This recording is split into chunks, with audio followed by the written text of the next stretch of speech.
ल हेर्नु तपाईँ त्यहाँ माथि हिमाल हेरेर जान्छ र हिमाल होइन पानी परिरहेछ त्यही भएर मैले चाहिँ यहीँ फिनिसिङ हाने होइन तर म चाहिँ आज ओखलढुङ्गासम्मको यात्रा हो होइन गाइज ल है त गाइज म अब पानी परेन भने बाटोमा फेरि क्लिप पनि लिन्छु अहिले पानी परिरहेछ त्यही भएर अब मैले ठ्याक्कै क्लिप राम्रोसित लिन सक्दिनँ त्यही भएर यो गाइज है मेरो गाई ल बाटो कहिले बन्ने भन है ल यो अफरोडिङ पनि MT-15मा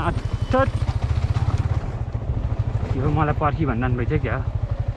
फेरि यहाँ यस्तो ठुलो खोला छ कि हामी सँगसँगै जानुपर्छ कि 2-3वटा बाइक लिएर फेरि खोलामा फस्छ कि ठुलो खोला छ कि पार गर्नै नसक्ने अनि यस्तो गाह्रो छ कि यो बाटो यो गैरीबाट तल ठ्याक्कै ठोट्ने खोलामा यस्तो ठुलो खोला छ कि पछाडि पनि साथीहरू आइराख्नु भएको छ साथीहरू भन्दा नि अब दाइ अङ्कल अब कुकुरहरू छन् सबैभन्दा सानो त मै भइहाल्यो उमेरको फेरि अलिकति तार्नलाई फेरि साथी नभइकन तार्न सकिँदैन क्या ल हेर्नु बाटै छ त यसलाई बाटो भन्छ त त्यो त खास गरी आफै मान्छे हिँडेरै बनाए जस्तो बाटो हो त्यही माथि ठोक्केलाई भन्ने तिर छुट्टै छ खै त्यो सोलर घर एकदम खत्तम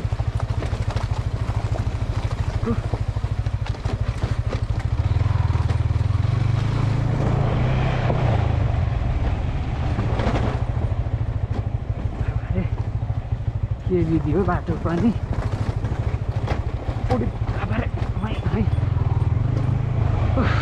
नारायण हरिहरि कसरी कटाउने होला खोला कत्रो छ बर्खाको बेलाको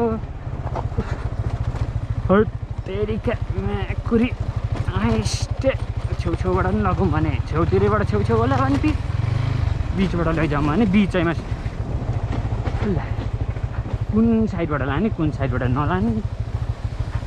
एउटै देख्छु बाटो पनि हट तेरिका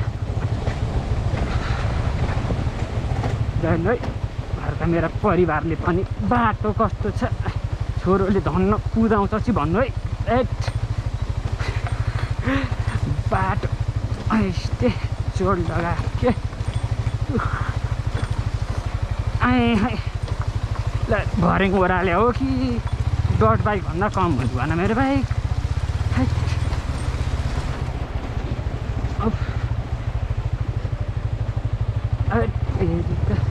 उखारेर हैरान पार्ने भइसक्यो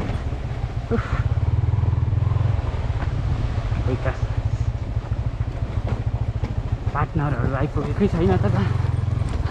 आउँदै होला त्यो नि खोला कट्न मिल्दैन त्यो पार्टनर नआइकन कि खोलाको सँगै जानु पर्यो बाटो चाहिँ हो भेरी डेन्जरस सबै बिस्तारै बिस्तारै लिएर आउन खोज्दैछन् सकि नसकी मेरा त हातै दुखिसक्यो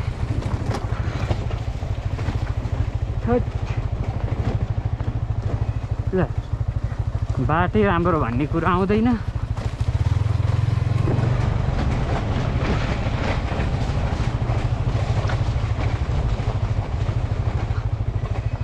अलिअलि यहाँ राम्रो छ अब म सिधै जस्तो सुकै भए पनि तल खोलामा पछि तपाईँहरूलाई फेरि भिडियो देखाउने छु है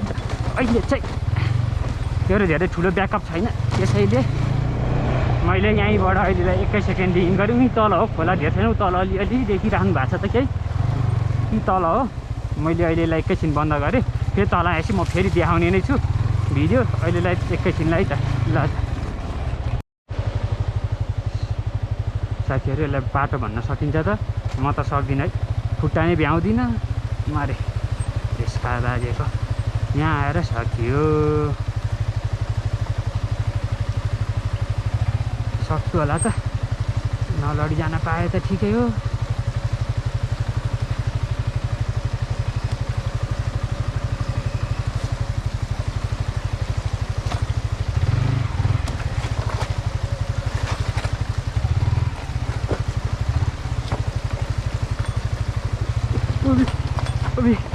हट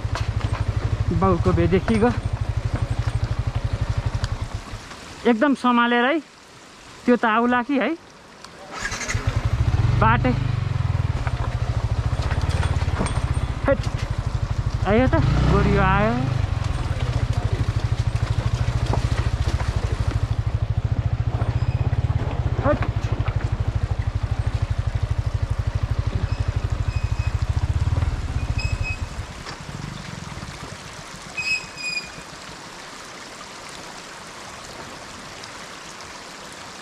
ए ल ठिक छ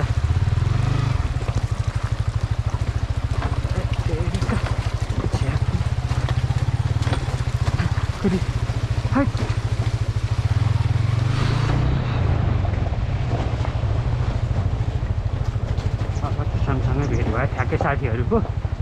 बाटो भन्नुहुन्छ भने बाटै हिँड्ने बाटै भन्दा नि भयो बाइकलाई उडाएर लग्यो जस्तो गरी तल झन् जति तल गयो त्यति खत्तम डर लाग्दो कसरी पार गर्ने हो ल मेरो फेरि के भएको ह्यान्डलले राम्रोसित मोरिँदैन जहाँ भने त्यहीँ लाग्न सक्ने अवस्थामा छैन लिएर हो यार फाइनली गाइस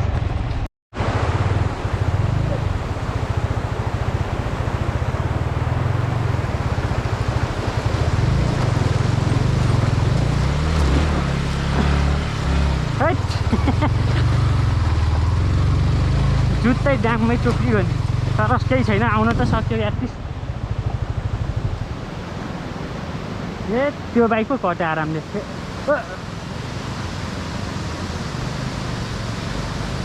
त्यही हो सबभन्दा डुब्यो आज जुत्तै भिज्यो त्यही पनि ठिक छ है धेरै सुकेछ नि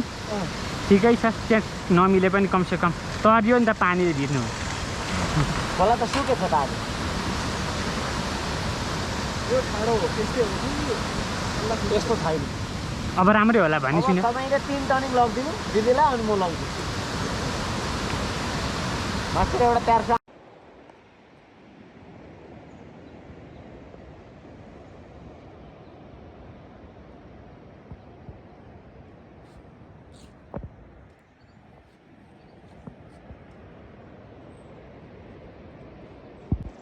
अहिले हामी माथि देख्नुभएछ यहाँदेखिबाट आएको हो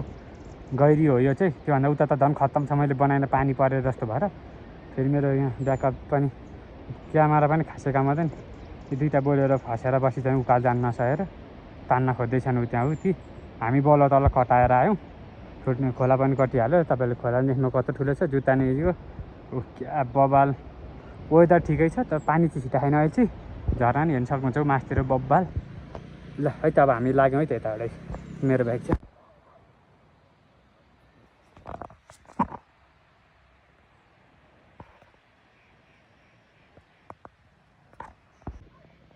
है गाइज अब म फर्केको look at this back side now I'm going Okhaldhunga अहिले म आधी बाटोमा छु त्यही भएर हो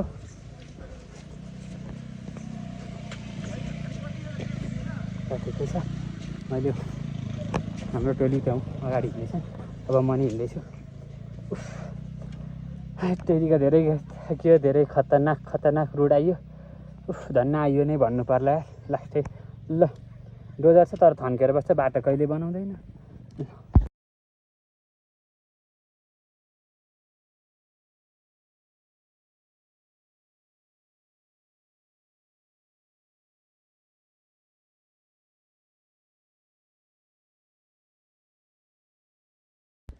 हेलो गाइज एयरपोर्ट रुम्चटार यो चाहिँ सानी टार हो यता माथि चाहिँ सानी टार हो तल चाहिँ रुम्चटार हो त्यसैले अब हामी लाग्दैछौँ ल अगाडि सफरमा तपाईँलाई पानी लास्टै पर्छ